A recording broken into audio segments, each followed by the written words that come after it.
500 years. 500 years I've sailed this sea of stars, and yet I always return. Io. The ancestral grounds, taken and warped by the fallen Auroran race. Their civilization has grown during their time of peace. Peace brings calm and comfort. But peace makes one vulnerable. I've learned much from my time sailing the dead space. I too have advanced in my ways. Black Star energy fuels these weapons of war, transforming it into an extension of my hatred for these vile spawns of my enemy. The sins of the father should not carry over to their sons, but the payment of blood is long overdue! Begone, vile blights of our system! Begone!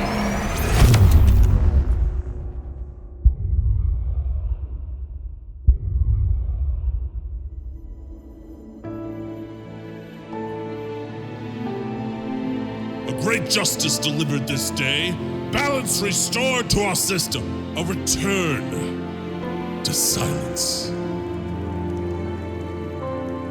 My heart remains an empty void. My spirit gone. Was this my only purpose?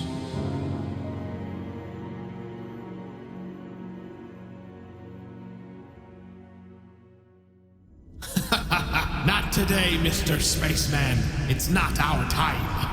We've been through so much. It's not over yet.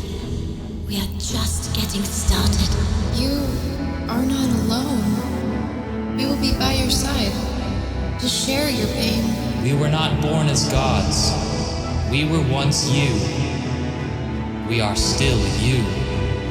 We will survive. We shall ascend. As one!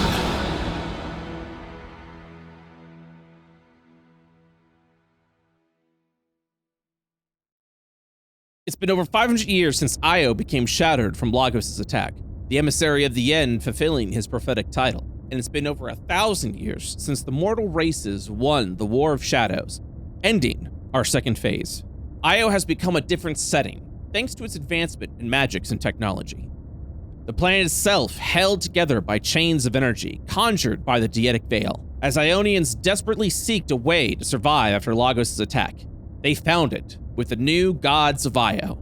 Io, shattered from Lagos' weapon of war, gave notice to powerful individuals who were able to save Io from its complete destruction, revealing the presence of otherworldly gods. As citizens were about to submit to worship, as people have done in the past, the gods, especially that of Sachi, only wished to ascend mortality to improve their quality of life.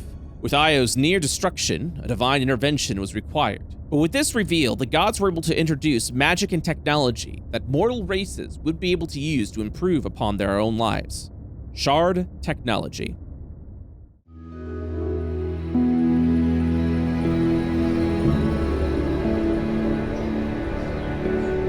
While the gods of Io manifest power from the Deetic Veil themselves, Shard technology functions as a conduit, tapping into a veil of unlimited potential and manifesting this energy into methods of survival, comfort, and power.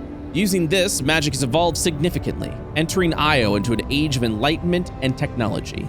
The world may be shattered, but the hopes of Ionians remain stalwart.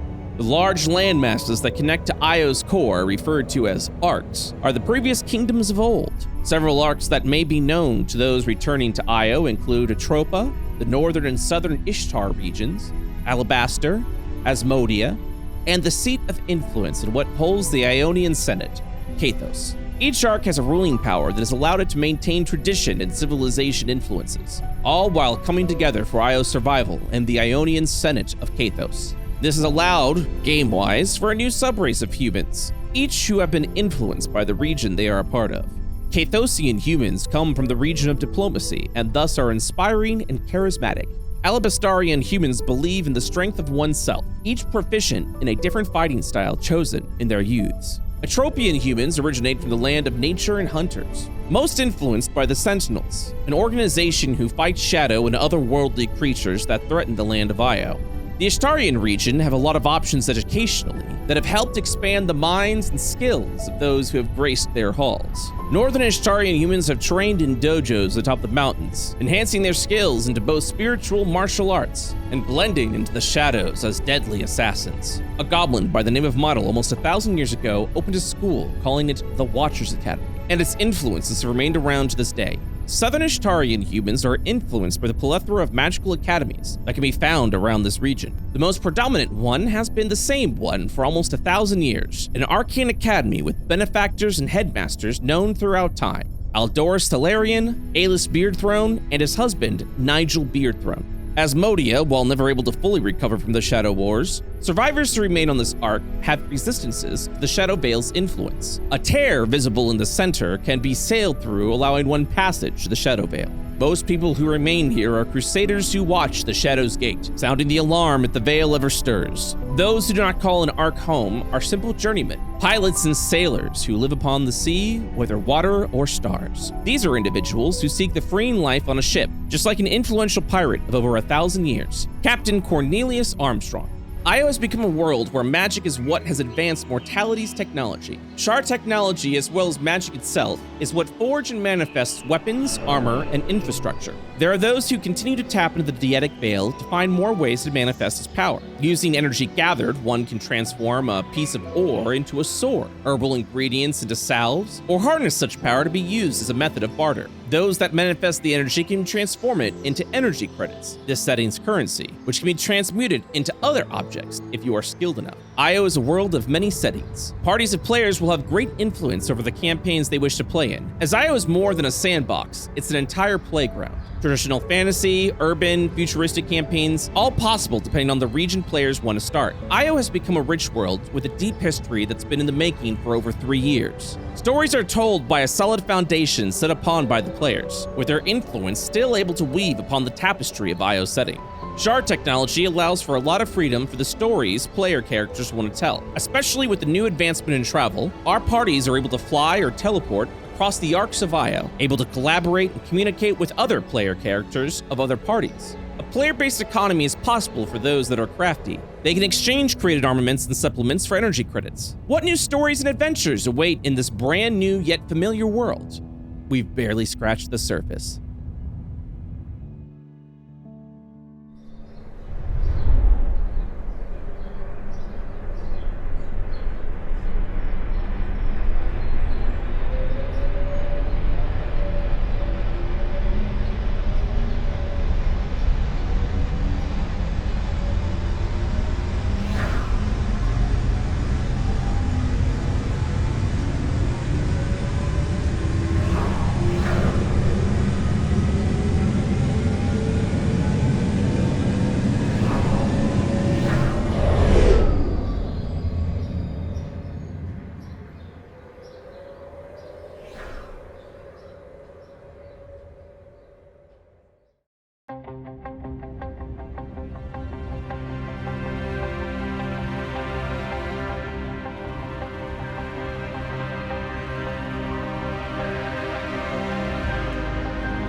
Now, remember how I said shard technology helped enhance the ability of travel? That doesn't limit to just Io's surface. Traveling across arcs can lead to exciting and interesting possibilities. But what about those that wish to explore beyond Io's atmosphere? Sail the sea of stars. Now they are able to. Welcome to the Ioverse.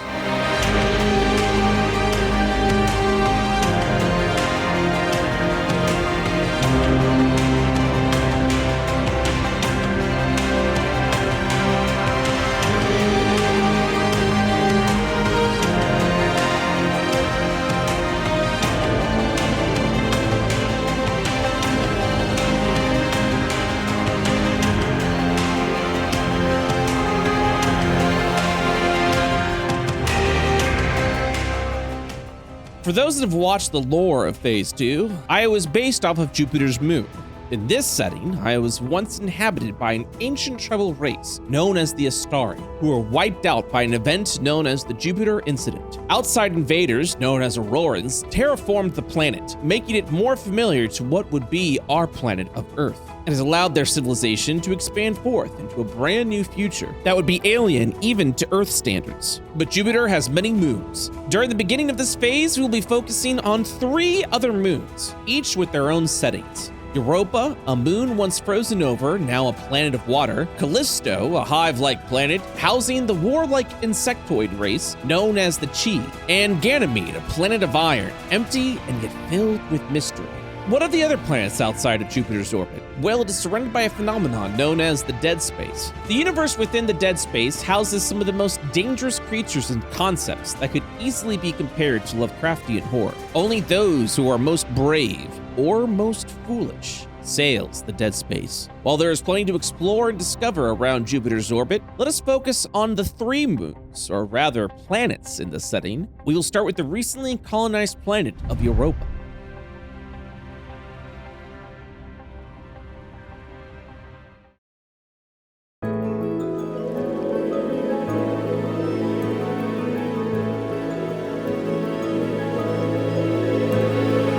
Europa, who has been colonized by wealthy investors of Io, have built oceanside cities, and a new civilization has flourished among the waters. A new culture, familiar of a modern-day Venice, exists over the oceans and seas. Player characters can visit the planet for new trading opportunities and to help expand Ionian influences of terraforming this planet to become more hospitable. Outside of the city limits, barren wastelands of glaciers and ice can be found, bringing forth rare and new materials for craftsmen and collectors alike, along with deadly creatures to hunt. While the surface brings something familiar, it's under the waters that may intrigue those who wish for new sights. Europa, a planet of water, houses an exposed core for those that go deep enough, bringing new and powerful materials to further Ionian technology of machinery, ships, and trinkets. Under the ocean, underwater cities expand and sprawl, allowing for sea miners and excavators to work hard on learning more of what's on Europa's more solid surface. Dangerous sea creatures but bountiful rewards await those that are brave enough to plunge Europa's depths. This is for player characters who seek adventure in a new world, with grand introductions. As with any planet, there's a lot of freedom for those that have the desire to explore, all while returning back to the safety of a European harbor. But some worlds are not so welcoming.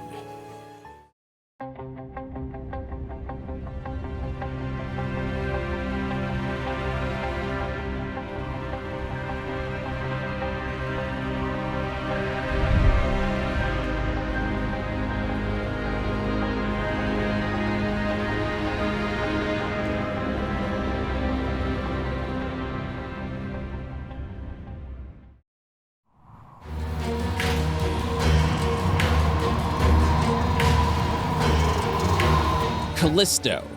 Even from its orbit, Callisto is not an inviting place. With its hive-like appearance, the ground forms cliff-like layers all over the planet. Arriving on its surface is tricky, as the cliffs are desert and barren. You must go deeper if you wish to find ways to survive. And even then, only the hardiest of individuals will survive its depths. However, this sustenance is perfect for the denizens of Callisto. The Chi, a bug-like race, originates from Callisto's hives. They are tempered with anger and warlike in nature, where the strongest of Chi will survive the inevitable downfall of all planet surfaces. Callisto has received its hive-like appearance because of the Chi eating and devouring away at the planet for sustenance and material to feed its warlike machine. Its ships appear as if they are comets flying in the sky, actual chunks of their own planet, and the planets of others they have conquered.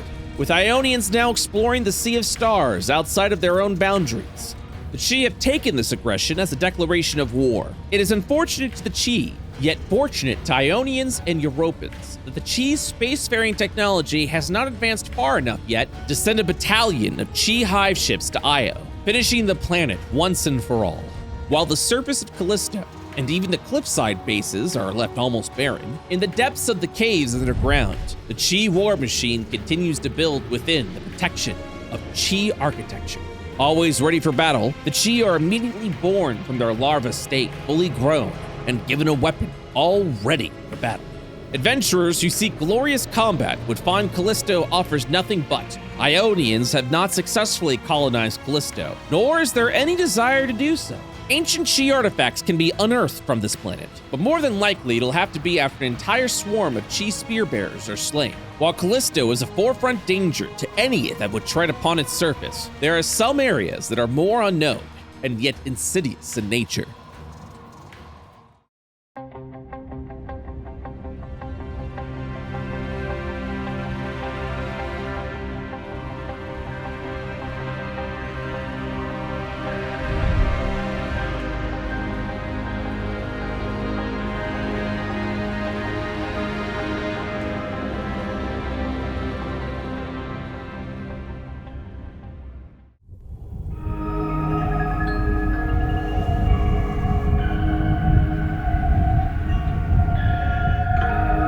Farthest from the fiery hellscape of Jupiter's sky that forms as this space region's sun exists outside the orbit of most moons. The surface, made of enriched iron, has made for an excellent source material for all who wish to inhabit this planet. The surface has a variety of space mining companies who have built small outposts, inspired by Antarctica outposts of our modern day. Ionians, Europans, and even the Chi have built these outposts to gather resources for their own projects. While many of the mining outposts are sanctioned by the Ionian government, some, outside the Chi's influence of course, are operated by Ionian-declared crime syndicates that work within the depths of space, gathering materials for their own survival and to expand their influences. These outposts don't see much turnover of workers, as the journey to Ganymede is long, dangerous, and typically involves hidden star tears that function as a sort of interdimensional tunnel between areas secretly charted in the sea of stars. While the surface of Ganymede is silent, those that explore beyond the safety and oxygen-producing mining outposts will discover manufactured structures, suggesting that Ganymede may not have been the empty planet it once appeared to be. Those that explore deeper beyond its surface may find ancient ruins of a different and unknown culture. The question remains, who created these ancient structures? An alien and ancient race from long ago? Did they die off, abandon the planet, or still hidden away from wondering eyes of alien invaders? Adventurers who explore Ganymede's surface can expect stories and tales of mystery while discovering more of the lore of the Iron Moon. Dangers still persist. Crime families, Chi operators, and hidden threats that loom under the surface of Ganymede. What will be discovered by those who wish to learn more of this mysterious moon?